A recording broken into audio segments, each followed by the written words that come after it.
네, 안녕하세요. 나무쌤입니다. 자, 날씨가 뭔가 좀 시원하더라고요. 네, 그렇게 막 덥지만은 않고 날씨가 조금 시원해서 좀 놀랬습니다. 지금 7월 딱 중순 엄청 더울 때인데. 자, 어찌됐건 간에 오늘은 또 공부해야겠죠. 자, 40페이지입니다. 40페이지. 이 탄수화물의 대사와 운반인데, 이 부분은 가장 좀 바뀐 부분이 많아요. 탄수화물 부분은 바뀐 부분이 많고, 한번 바로 들어가 보도록 하죠. 첫 번째 탄수화물이란 뭐냐면요. 탄수화물이란 말 그대로 탄소랑요. 물, 탄소와 물로 이루어진 화합물을 말해요. 그리고 우리는 이것을 당질 또는 당이라고 합니다. 그래서 당이라는 것을 이제 화학시간 또는 생물시간에 많이 들어보셨을 텐데 이 탄수화물을 말하는 겁니다. 41페이지 넘어가 볼게요. 그럼 탄수화물은 무슨 기능을 하고 있냐? 탄수화물은 첫 번째 이 세포벽의 주요 성분입니다. 제가 나중에 말씀을 드릴 텐데 이 알파 포도당이 있고요. 베타 포도당이라는 녀석이 있어요. 포도당은 이렇게 두 가지로 변화할 수가 있거든요. 변화할 수가 있는데 이 베타 포도당일 때는 세포벽 등등 구조로 쓰입니다. 구조. 베타 포도당은 이 구조일 때 쓰입니다. 딱 바깥 외벽 그 외부로부터의 어떤 방해 이런 것들로 인해서 그것을 막아주는 이런 구조로 쓰이고요. 어쨌든 구조로 쓰이고 이 알파 같은 경우에는 사용 탄수화물이라고 해가지고 실제로 사용하는 데 쓰입니다. 그래서 가장 대표적인 게 전분. 어쨌든 이렇게 일단 크게 알고 가시죠. 포도당 구조로 쓰일 수도 있고 사용으로도 쓰일 수 있다. 자, 첫 번째 세포벽 구조 성분은 이게 구조로 쓰이는 거겠죠. 자, 에너지를 저장하는 주요 화합물 보통 전분입니다. 이거는 사용 탄수화물로 쓰이고요. 이 알파 포도당. 세 번째, 지방, 단백질과 같은 다른 화합물을 합성하기 위한 기본 물질. 자, 이 탄수화물로 이 지방과 단백질을 이제 합성을 하거든요. 보시면 되고, 네 번째, 광합성 최초 물질. 광합성 최초로 만들어지는 것이 포도당이죠. 다섯 번째, 세포에게 이 삼투압을 증가시키는 물질인데, 세포에게 삼투압을 증가시키는 물질. 자, 잠시만 기다려주세요. 이 삼투압을 증가시킨다는 건 무슨 의미냐? 삼투압을 증가시킨다는 건 무슨 의미냐? 죄송합니다. 삼투압을 증가시키는 것은 이 세포의 농도를 이건 좀 파란색으로 적을게요. 세포의 농도를 증가시키는 것을 말하고요. 이 농도를 증가시키면 어떻게 되냐면은 추위에 강하게 됩니다. 내한성이 증가하게 돼요. 그래서 내한성을 증가시키게 됩니다. 겨울에 그럼 증가하겠죠. 이 농도가. 자, 여섯 번째. 호흡 과정에서 산화되어 에너지를 발생시키는 주요 화합물. 이 호흡 과정이 무슨 과정이라고 했었죠? 그쵸? 이 탄수화물을 분해해가지고 뭘 만들었어요? ATP, 에너지를 만들었죠. 일곱 번째, 잎에서 광합성으로 만든 탄수화물을 뿌리로 안전하게 이동시킬 때 활용하는 화합물. 자, 이거 같은 경우에는 이제 설탕을 말하는 겁니다. 이 탄수화물을 이동시킬 때 대부분 이 설탕의 형태로 이동을 시키는데 왜 설탕의 형태로 이동시키는지는 제가 바로 다음에 말씀을 드리도록 할게요. 자, 제가 대부분 그렇게 많이 외우라고 말씀 안 드리는데 이 표 전체 다 암기하세요. 이 탄수화물의 종류 전체 다 암기하십시오. 웬만하면 시험에 나옵니다. 암기하세요. 그래서 단당류 같은 경우 한 번씩 읽어보겠습니다. 자, 이 단당류 말 그대로 하나하나 짧을 단 이 단자 하나하나를 말하는 거예요. 이 하나하나가 3개가 모여요. 3탄당이라고 하는 거예요. 3탄당이 죄송합니다. 잘못 설명드렸어요. 네. 3탄당이란 탄소가 3개 말하는 겁니다. 산소 3개. 그리고 이거는 4탄단 탄소 4개, 5탄단 탄소 5개, 6탄단 탄소 6개, 7탄단 탄소 7개를 말하는 겁니다. 어쨌든 요런 애들은 이제 단당류라고 말합니다. 단당류. 탄소가 이렇게 3개, 4개, 5개, 6개, 7개 이렇게 있는 애들은 단당류고 3탄당에 글리세롤알데하이드 있고요. 4탄당에는 에리스로오세 있고요. 5탄당에는 리보스, 그 다음에 엑실로스, 아라비노스, 리블로스 이렇게 있고요. 6탄당에는 중요하죠. 글루코스, 포도당입니다. 그래서 프룩토스, 그리고 갈락토스, 메노스 이렇게 있고 7탄당에는 헵튼로스 이렇게 있어요. 그 다음 이 단당류랑 단당류랑 만나면 이걸 뭐라고 하냐면요. 이당류라고 하거든요. 그리고 단당류랑 또 단당류가 만나면 요건 3당류라고 합니다.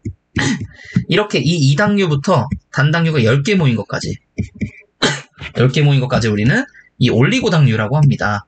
10개 모인 것까지를 전체 다 2당류도 올리고당, 3당류도 올리고당, 10당류도 올리고당 이렇게 보는 거예요. 근데 이 올리고당의 정의는 대부분 이 2개에서 10개로 하지만 이거를 2개에서 20개라고 하는 사람도 있고 3개에서 20개라고 하는 사람도 있고 이렇게 각자 좀 다르다. 이렇게 보시면 돼요. 하지만 대표적인 거 2개에서 10개의 단당류를 우리 올리고당류라고 합니다. 자, 대표적인 이당류 한번 보시죠. 이당류 말토스, 엿당을 말하고요. 락토스, 젖당을 말하고요. 셀로비오스, 그리고 수크로스. 이렇게 수크로스가 가장 중요하다. 이당류 중에서는 수크로스, 설탕이거든요. 가장 중요하다. 아까 이 탄수화물을 이동시킬 때 사용하는 화합물이 이 설탕이라고 했었죠. 자, 그 다음 3당류에는 라피노스랑 멜레이지토스 있고요. 4당류에는 스타키오스, 5당류에는 베르바코스. 그 이상 굉장히 많은 애들인데 이 애는 덱스트린이라고 합니다. 덱스트린. 환원당이죠, 환원당. 자, 그래서 제가 나중에 이제 바로 설명드릴 개념이긴 한데 지금 이 이당류 있죠, 이당류에서 이 설탕을 제외한 이 나머지 애들 있죠. 나머지 애들은 모두 환원당입니다. 환원당. 환원당에 대해서는 제가 바로 설명을 드릴 거예요. 그리고 여기 3당류에서 5당류까지 이거 뭘까요? 그리고 이 설탕이랑 비환원당입니다. 덱스트린은 환원당이죠. 얘네도 환원당입니다. 자, 얘네는요, 단당류. 얘네도 환원당입니다. 자, 요렇게는 일단 적어놔 주세요. 이 표에 비환원당이 누군지, 환원당이 누가 있는지 표시를 해주십시오. 자, 그리고 이 단당류가 굉장히 무수히 많다 하면 우리 다당류라고 합니다. 다당류. 마늘 다자를 써서 다당류라고 하고, 다당류의 종류에는 전분, 스타치, 그 다음에 셀룰로스, 섬유소, 그 다음에 칼루스 이런 애들이 있고요. 다당류고. 자, 기본 구성 요소에는 이 글루코스 있습니다. 글루코스. 포도당이고요. 그러니까 이 전분, 섬유소, 칼루스를 구성하는 녀석이 이 포도당이라는 거예요. 포도당이 엄청 많이 모여서 전분도 되고 섬유소도 되고 칼루스도 되는데, 자, 포도당이 모이면 그럼 다 전분이 돼야지 왜 섬유소도 되고 칼루스도 되냐면은 이게 아까 제가 말씀드렸던 것처럼 이렇게 구조가 달라질 수가 있습니다. 포도당의 구조가 달라질 수 있어요. 그러므로 이렇게 달라진다. 이렇게 보시는 거고. 두 번째 다당류 중에 이 헤미셀룰로스라고 있습니다. 헤미셀룰로스는 이제 세포벽. 셀룰로스랑 함께 세포벽의 구조 성분입니다. 세포벽의 성분인데 이 헤미셀룰로스는 이 엑셀란, 맨난, 갈락탄, 아라반 요 4가지가 기본 구성 요소입니다. 이 헤미셀룰로스고. 자, 그 다음 펙틴, 무시겔, 검 많이 들어봤죠. 자, 얘는 기본 구성 요소가 갈락트로닉산 이 구성 요소다. 자, 요렇게까지 전체 다 알고 계셔야 돼요. 전체 다 이 표는 외우세요. 자, 그럼 우리가 이 단당류란 무엇인지, 그리고 이 환원당이란 무엇인지 제가 좀 설명을 드리도록 할게요. 자, 첫 번째 단당류란 탄수화물의 기본 단위가 됩니다. 이 단당류가 있음으로 인해서 이 올리고당류 생기고, 그리고 많이 붙어서 이 다당류까지 생기는 거니까 탄수화물의 기본 단위고, 자, 선형구조일 때 작용기를 알데하이드기나 케톤기 중 하나를 가지고 있다고 하는데, 알데하이드기는 이렇게 생겼고요.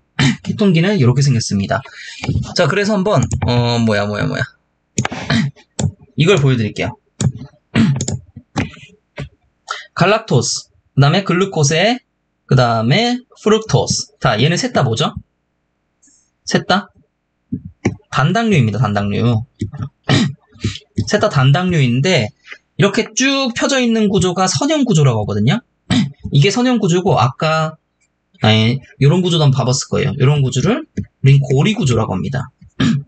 근데 환원당이란 지금 이 탄수화물이 있을 때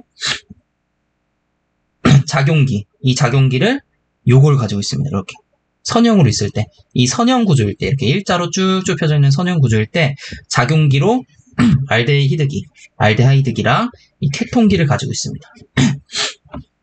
근데 이 알데하이드랑 케톤기의 가장 큰 특징이 뭐냐면요, 둘 다 산화력이 강하다는 거예요. 산화력이 강하다. 산화력이 강하다. 우리 이 말 들어본 적 있죠? 산화랑 환원이라는 말 들어본 적 있죠? 이 말 들어보신 적 있을 거예요. 자, 그리고 화학에서는 가장 중요한 법칙이 하나가 있는데, 이 산화와 환원에 대한 법칙입니다. 무슨 법칙이냐면은, 산화가 일어나면요, 무조건적으로 환원이 같이 일어납니다. 이게 화학 법칙 중에 하나거든요. 산화가 일어나면은 환원도 같이 일어납니다. 자, 알데하이드기, 케톤기 다 산화력이 좋다고 했어요. 그럼 뭐가 일어나야 됩니까? 그쵸, 환원이 일어나야 되죠. 그래서 얘네를 뭐라고 부르냐면은 환원제라고 부릅니다. 자신을 산화하는 능력이 강함으로 다른 것을 환원할 수 있는, 그래서 환원제의 역할을 해요. 자, 이 환원자를 들어보니까 어디서 많이 들어보셨죠? 제가 아까 말씀드렸던 이 환원당, 이 환원당이 바로 요거를 말하는 겁니다. 알데히드기나 케톤기를 가지고 있는 당은 산화력이 강함으로 다른 녀석들을 환원시키는 그런 능력을 가지고 있기 때문에, 그래서 환원당이라고 불리는 겁니다. 네, 아셨죠? 자, 그 두 번째 한번 보시죠. 단당류, 조효소인 ATP, NAD 등의 구성 성분, RNA, DNA의 기본 골격 구성. 자, 이 RNA 같은 경우는 우리가 뭐라고 부르죠? 리보스라고 부르죠. 그리고 DNA는요, 디옥실리보스라고 불립니다. 리보스 아까 뭐였어요? 한번 올려서 보시죠. 리보스, 오탄당이죠, 오탄당. 단당류입니다. 이렇게 기본 골격을 구성하는 것, 이렇게 말하고, 탄소의 이동에 직접적으로 관여를 합니다. 탄소의 이동에 직접적으로 관여합니다. 네 번째, 물에 잘 녹고요. 이동이 용이하게 이루어집니다. 즉 수용성이란 얘기인데, 자, 이 단당류는 물에 잘 녹습니다. 물에 잘 녹는다는 것은, 자, 무슨 느낌이냐면은 우리 용해라고 아시죠? 용해에서 생각해 보셔야 될 게 바로 설탕물입니다. 설탕물. 설탕이랑 물이랑 섞으면 설탕물이 되죠. 우린 이것을 용해됐다고 하고요. 용해된 것을 우리는 녹는다고 해요. 용이랑 녹는다는 말이랑 같은 말입니다. 근데 어쨌든 이 설탕물을 생각하시면 돼요. 설탕물은 예를 들어서 이렇게 물이 있어요. 이렇게 물이 있습니다. 우리가 설탕물이라고 치면은 설탕물 이쪽을 먹었을 때랑 이쪽을 먹었을 때랑 맛이 다른가요? 아니죠. 맛은 같죠? 무슨 뜻이냐면요, 여기 있으나 물에 녹긴 했지만 자신의 성질을 잃어버리진 않았다는 거예요. 무슨 말인지 아셨죠?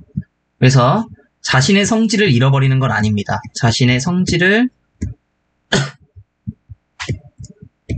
잃어버리진 않는다. 자신의 성질을 잃어버리지는 않는다. 물에 잘 녹는다는 것은 자신의 성질을 잃어버린다는 말은 아니다. 이렇게 알고 계시면 됩니다. 자, 그래서 단당류에는 하이드록시기와 알데하이드기 등 이 친수성을 나타내는 작용기가 많아서 이제 물에 잘 녹는 건데, 이 친수성을 가지려면은 무슨 분자를 가지고 있어야 되냐면요, 무슨 원자를 가지고 있어야 되냐면은 바로 이거 산소입니다. 산소는 뭐를 가지고 있어요? 산소는 극성을 가지고 있어요. 극성이 뭐예요? 극성에 대해서 제가 생각해보니까 설명을 안 드렸죠. 이 극성이 무슨 말이냐면은, 자, 산소가 이렇게 있어요. 아이고, 죄송합니다. 산소가 이렇게 있습니다. 자, 여기에 뭐가 붙어 있냐면은, 수소가 이렇게 붙어 있어요. 우린 이것을 뭐라고 부르죠? H2O. 이것을 물이라고 부릅니다. 물이라고 부르는데, 화학에서는 이런 개념이 있어요. 전기음성도라는 개념이 있습니다. 전기음성도라는 개념이 있어요. 전기음성도란 무슨 뜻이냐면은 바로 전자를 끌어당기는 힘. 각 각 원소별로 이 전자를 끌어당기는 힘이 달라요. 근데 이 산소가 굉장히 셉니다. 산소는 전자를 끌어당기는 힘이 거의 탑이에요, 탑. 제가 알기로는 두 번째인가 그래요. 거의 탑이고, 이 수소는 약합니다. 그러면 어떻게 되겠어요? 이 수소에 있는 전자, 수소에도 전자가 있겠죠. 수소에 있는 이 마이너스, 죄송합니다. 수소에 있는 마이너스들을 얘가 가져갈 거 아니에요, 이쪽으로. 이쪽으로 가져가면 어떻게 되냐? 산소 쪽에는 마이너스가 세집니다. 그리고 이 마이너스를 잃어버린 이 수소 쪽에는 어떻게 되냐? 죄송합니다. 계속 지워지네. 마이너스를 잃어버린 수소 쪽에서는 마이너스가 없으니까 플러스의 성향이 강해지게 됩니다. 자, 그러면 물은 어떻게 될까요? 물은 마이너스의 성질도 가지고요. 플러스의 성질도 가지는 상태가 됩니다. 이 성질을 우리는 극성이라고 불러요.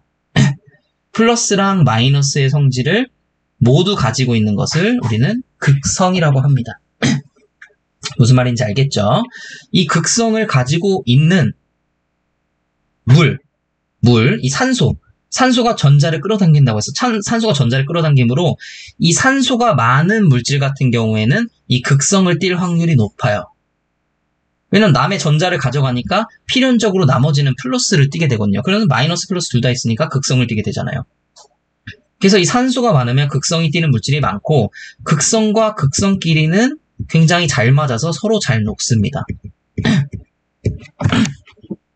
무슨 말인지 알겠죠? 자, 극성에 대해서 간단하게 제가 설명을 드렸어요. 그 단당류는 모두 이 환원당에 속한다. 자, 이런 부분들 확실하게 가져가셔야 됩니다. 단당류는 모두 환원당에 속한다. 이런 부분 확실하게 가져가세요. 자, 다음 올리고당류입니다. 올리고당류 아까 말씀드린 단당류가 2개에서 10개 정도까지 이어져 있는 거. 그리고 세부에 널리 분포하여 있고요. 높은 농도로 사부를 통하여 이동하는 탄수화물의 주성분. 대부분 이 올리고당류 중에서 이 설탕으로 이동을 하기 때문에 이 올리고당이 많다고 하는 겁니다. 설탕은 이동을 합니다. 자, 설탕이 이동하는 이유는 뭘까요? 설탕으로 이동하는 이유. 바로 비환원당이기 때문이에요. 비환원당이기 때문에 얘는 환원당하거나 산화당하지 않아요.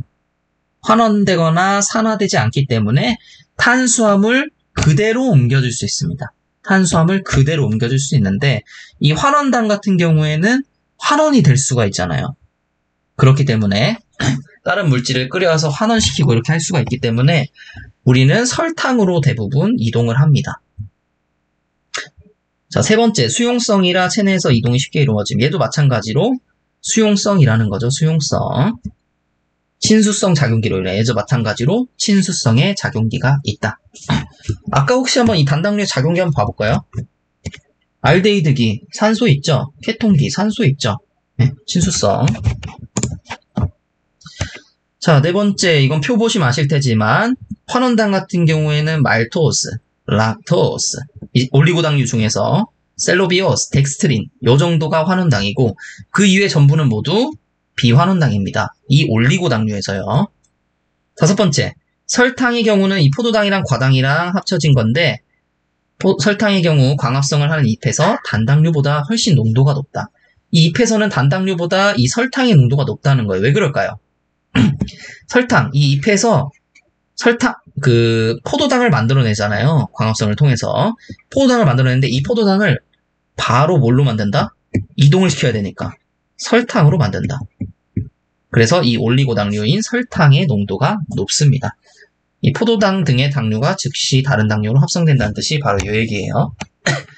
그래서 환원과 비환원당에 대해서는 제가 여기 설명드린 대로 이렇게 있고 환원당이라 불리는 이유도 제가 설명을 드렸고요. 자, 다음은 다당류입니다. 다당류인데 다당류는 이 단당류가 수위 이렇게 있으면 다당류라고 했었죠. 단당류가 수백 개 이상 직선으로 연결된 형태를 다당류라고 하고요. 얘는 물에 잘 녹지 않습니다. 물에 잘 녹지 않기 때문에 이동이 잘 안 되고요. 주요 다당류. 첫 번째, 셀룰로스 가장 중요합니다. 세포벽의 구성 성분이죠. 섬유소라고 불리는 것도 이 셀룰로스고요. 지구상에서 가장 흔한 유기화합물이고 여러 초식동물들의 주요한 먹이, 초식 동물들이 이 셀룰로스를 많이 먹죠. 기린이나 이런 애들. 이파리 많이 먹잖아요.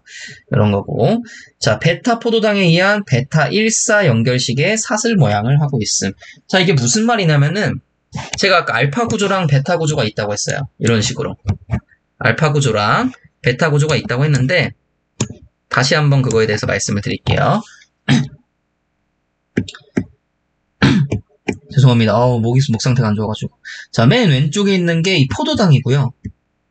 포도당이고, 그리고 선형 구조로 있는 상태입니다. 포도당이고, 선형 구조로 있는 상태고. 자, 요 두 개가 뭐냐면요. 포도당인데, 이 고리 구조로 있는 녀석들입니다. 고리 구조로 있는 녀석들입니다. 그리고 이 위쪽에 있는 애들이 바로 알파 포도당. 밑에 있는 애가 베타 포도당이고, 이 알파 포도당은 아까 뭐라고 했어요?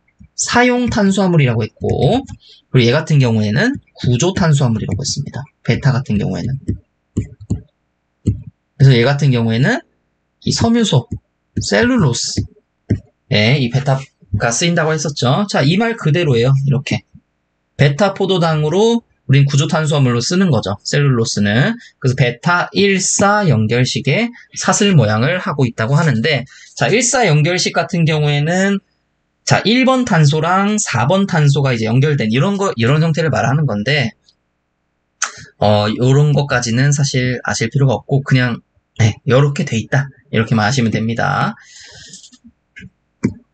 자, 그 다음에 베타 연결은 견고하고 잘 풀리지 않아. 이 구조용 탄수화물에 사용된다. 이렇게 구조 탄수화물에 베타 포도당이 사용되는 이유는, 이 베타 구조를 사용하는 이유는, 베타 구조가 견고하고 잘 풀리지 않기 때문에, 구조용으로 사용되는 것이다. 구조용인데 막 견고하지 않고 잘 풀린다고 보면은 구조는 무너지게 되겠죠. 그럼 안 되겠죠. 사용하는 녀석이 잘 풀려야 되겠죠. 어느 정도 저장했다가 잘 풀리는 녀석들로 해야지 우리가 정말 필요할 때마다 이렇게 써먹을 수 있잖아요. 그쵸?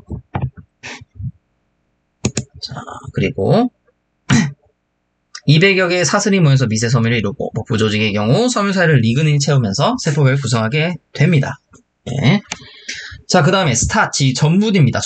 전분은 가장 흔한 저장 탄수화물이에요. 저장 탄수화물. 아까 제가 알파로 말씀드렸죠. 알파 구조로 되어 있고, 그리고 사용 탄수화물이라고도 했어요. 자, 바로 나오네요. 알파 포도당에 의한 알파 1사 연결식으로 사슬 모양하고 있고요. 알파 연결 같은 경우에는 이렇게 나선형 구조로 되어 있어요. 나선형 구조. 이런 식으로 되어 있어요. 네, 이런 식으로 되어 있어요. 이런 식으로 됐기 때문에 유동성이 좋죠. 네, 굉장히 이런 식으로 되어 있잖아요. 굉장히 좋고, 그래서 저장용 탄수화물에 사용이 됩니다. 세포에서 세포로 이동이 안 되기 때문에 저장되는 세포 내에서 만들어지고요. 이 부분도 중요해요. 저장되는 세포 내에서 만들어지고, 여러 층으로 전분립을 형성하여 전분체에 축적을 하게 됩니다. 그리고 살아있는 유세포에만 저장을 하게 됩니다. 그래서 이게 써야 될 때가 있다. 그러면 이제 그때부터 막 쓰는 거예요. 분해를 해가지고. 자, 그럼 다당류 중에 또 헤미셀룰로스라는 녀석이 있습니다. 헤미셀룰로스. 얘는 반섬유소라고 불립니다. 우리 헤미라는 말이 이 반자를 나타내는 말이잖아요. 접두어잖아요.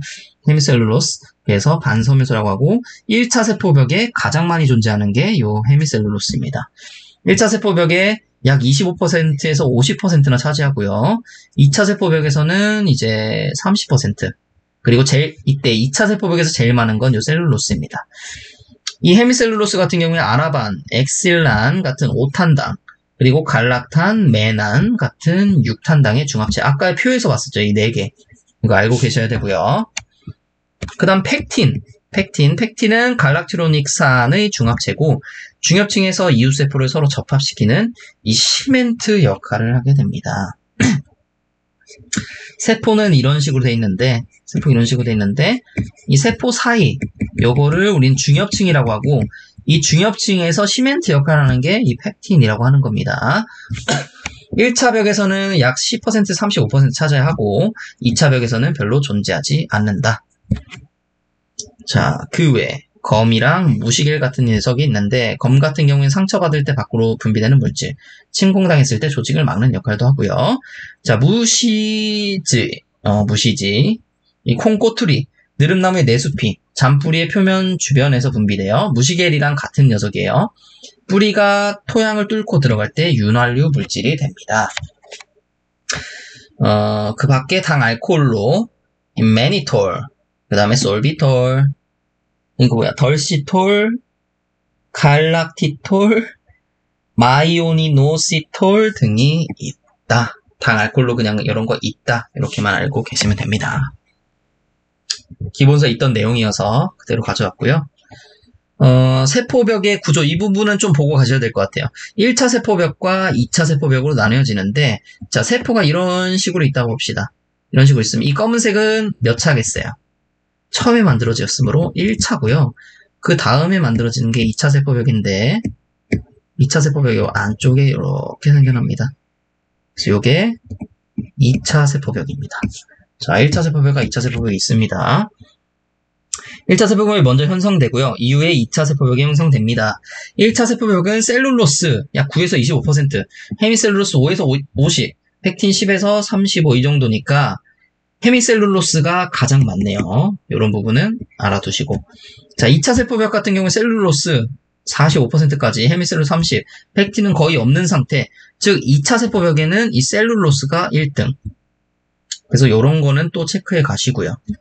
그리고 인접한 세포벽 사이에는 세포 감엽, 중엽층이라고 하는, 제가 아까 그 세포 사이사이 공간 말씀드렸는데 그 부분이 있고, 중엽층은 패팅질로 이루어져 있으며 칼슘이 중엽층 생성에 관여하며 세포의 상호 저착력에 관여하게 됩니다. 이렇게 보시면 되시고요.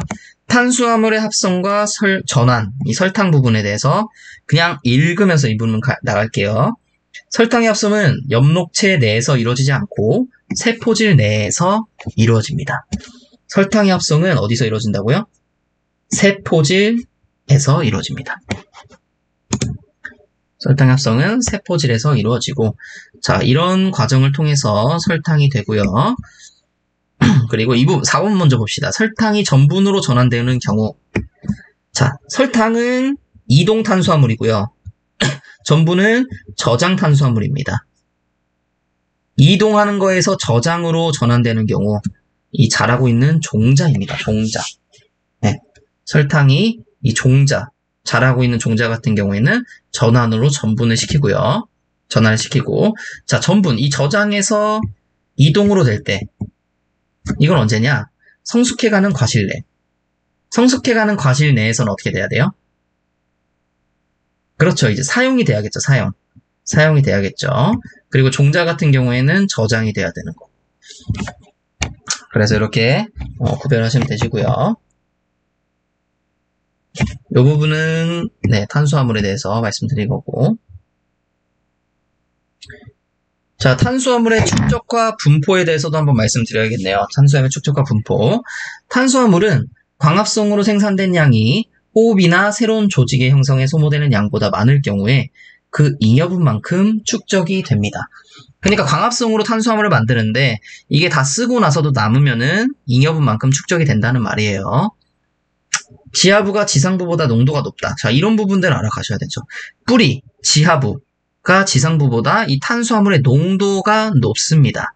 하지만 이 탄수화물의 총량은 지상부의 생장에 따라 달라질 수 있습니다. 농도는 지하부가 높지만 이 탄수화물의 총량은 지상부 생장에 따라 달라질 수 있다. 그리고 이 지하부가 농도가 높아서 중요한 탄수화물 저장소 역할을 이 뿌리가 하게 된다는 겁니다. 세 번째, 살아있는 조직에서만 저장될 수 있고요. 이 탄수화물 같은 경우에는. 그래서 심재에서는 없고 이 변제에서 있고, 특히 살아있는 조직이 많은 이 사부 조직에 많습니다. 자, 그럼 탄수화물이 어디에 이용되는지 그 부분을 한번 봐볼게요. 탄수화물은 새 조직을 형성하는 데 이용이 됩니다. 그래서 새잎, 새가지, 가지 끝에 눈, 뿌리 끝에 분열 조직, 형성층 등 새 조직 형성이 이용이 되고, 호흡작용에서 아까 분해한다고 했었죠. 에너지 만드는데 에너지 공급하기 위한 호흡작용이 사용되고, 저장물질, 전분, 미생물과의 공생. 자, 이 균들 이렇게 있잖아요. 뿌리에 보시면은 이 균근이라는 애들이 있어요. 이렇게 뿌리에 공생하는 균들이 있어요. 뿌리는 공생하는 균들이 있는데, 식물에서 얘네한테 뭐를 제공하냐면요, 바로 탄수화물을 제공합니다. 탄수화물을 제공하고 자, 얘네 같은 경우에는 식물을 보호해주기도 하고 그리고 이제 무기물을 제공해주는 서로 이렇게 공생관계를 이루고 있습니다. 자, 그 다음 세포 농도 조절. 아까 전에 말씀드렸죠. 이 탄수화물이 높아지면 높아질수록 농도가 높아지면 내한성이 그쵸 강해지죠. 빙점을 낮춰서 세포가 겨울에 어는 것을 방지한다. 내한성이 좋아지고 탄수화물이 가장 많이 이용되는 곳은 이 세포벽 성분인 셀룰로스, 헤미셀룰로스, 펙틴과 같은 물질이라고 합니다. 자, 이 저장된 탄수화물이 어디에 이용이 될까요? 저장된 탄수화물이 아까 전분으로 저장된다고 했는데 언제 이용이 되냐면은 대부분 이른 봄에 뿌리가 먼저 세포 분열을 시작할 때 뿌리는 우리 저저번 시간에 배웠는데 뿌리는 이 호르몬들과 이런 영향을 받지 않고 독자적으로 움직인다고 했어요. 독자적으로 움직입니다. 그 뿌리가 독자적으로 움직일 때 탄수화물이 들어간다는 거고요. 그리고 개 없이 잎의 줄기의 초기 생장. 초기 생장은 왜 그러냐면은 나무가 이렇게 있습니다. 낙엽이 이미 다 이렇게 진 상태예요. 낙엽이 져서 잎도 없는 상태인데 자, 첫 번째 잎이 이렇게 나왔어요. 얘는 뭘 먹고 자랍니까? 어떻게 자라요? 그래서 여기 저장돼 있던 탄수화물을 이렇게 써야 되는 그런 상황인 거죠. 그래서 초기 생장은 저장되어 있던 탄수화물을 이용하고요. 그리고 잠시만요. 자, 맹아지가 나올 때도 이 저장 탄수화물을 이용합니다. 그래서 이 화렵수 제거 같은 경우에는 탄수화물을 모두 소모한 6, 7월에 실시하면 큰 효과를 볼 수 있어요. 만약 6, 7월이 아니라 뭐 한 3, 4월에 화렵수를 제거했다. 그럼 이 맹아지가 나올 수가 있는 거예요. 예를 들어 밑둥을 이렇게 잘라냈는데 밑둥 주변에서 갑자기 이렇게 자라요. 갑자기 막. 이런 상황이 생길 수 있다는 거죠. 물론 다시 잘라내면 되긴 하지만 이런 거 없이 하려면은 6, 7월에 실시하면 좋다. 하는 거고. 자, 탄수화물의 계절적인 변화를 한번 볼 텐데 이 계절적인 변화를 보는 이유는 바로 낙엽수들 때문이죠. 낙엽을 지는 그런 녀석들 때문에. 겨울철에 전분의 함량은 감소하고요. 환원당의 함량은 증가하는데 이것은 전분과 설탕이 환원당으로 바뀌어 가지의 내한성을 증가시키는 역할을 하기 때문입니다. 아까 이 환원당이 이 세포에 들어옴에 의해서 농도가 높아지고 내한성을 증가시킨다고 했어요. 이게 그 얘기고요. 두 번째, 낙엽수의 경우 이 부분은 중요합니다. 낙엽수의 경우 가을철 낙엽이 질 때 회수를 합니다. 네, 이렇게 있고 잎이 이렇게 쭉 있다고 졌어요. 잎에 있는 이 영양분들을 회수를 해요. 낙엽이 질 때 회수를 함으로 줄기의 탄수화물 농도가 최고치에 도달하며 탄수화물을 사용한 늦은 봄에 최저치에 도달하게 됩니다. 탄수화물을 사용한 늦은 봄에 최저치에 도달하게 됩니다. 자, 3번. 상록수의 경우 사계절 변화폭이 매우 적다. 상록수 같은 경우에는 우리가 봄, 여름, 가을, 겨울 이렇게 있다 보면은 다 광합성을 하잖아요. 얘 같은 경우에는. 낙엽을 안 지잖아요. 그렇기 때문에 이렇게 그냥 뭐 감흥이 없지만 만약에 낙엽수 같은 경우에는 예를 들어서 봄에 어떻게 돼요? 봄에 최저치 쭉 있다가 높다가 봄에 최저치로 가. 그러다가 서서히 올라가다가 가을에 또 올라가서 겨울에 이렇게 돼. 요런 식으로 된다는 거죠, 서로. 이런 식으로 된다는 겁니다. 자, 그래서 보시면은 보자. 탄수화물과 이 단풍에 대해서도 한번 이야기를 해볼 수 있어요. 탄수화물과 단풍에 대해서 한번 이야기해볼 수 있는데 우리가 이 단풍에 대해서 잘 알고 있죠? 네, 단풍에 대해서 잘 알고 있는데 이제 가을에 추운 날씨가 되면요. 엽록소 생산을 중지합니다. 엽록소는 잎에 있죠. 잎 세포에 있고 초록색이잖아요. 초록빛을 반사해서 초록색으로 우리 눈에 보이잖아요. 그쵸? 근데 이 엽록소의 생산을 중지하게 되므로 이 초록색이 아니게 됩니다. 가을에 추운 날씨가 생기면은 이 초록색이 아니고 우리 보통 무슨 색이냐면은 노란색을 띠기도 하고 붉은색을 띠기도 하고 갈색을 띠기도 해요. 이게 뭐냐면은 이게 단풍입니다. 우리가 잘 알고 있는 단풍이에요. 그래서 노란색을 띌 때는 카로틴, 붉은색을 띠는 것은 안토시아닌, 갈색을 띠는 것은 이 타닌의 역할을 받았다고 볼 수 있습니다. 자, 그럼 한번 우리가 사진을 보고 뭐에 영향을 받았나 한번 봐볼까요? 자, 이렇게 있어요. 이 빨간색은 뭐겠어요? 그쵸. 요거는 뭐 안토시아닌이고, 요 노란색 보이시죠? 요 노란색. 노란색 같은 경우는요. 그쵸. 카로틴.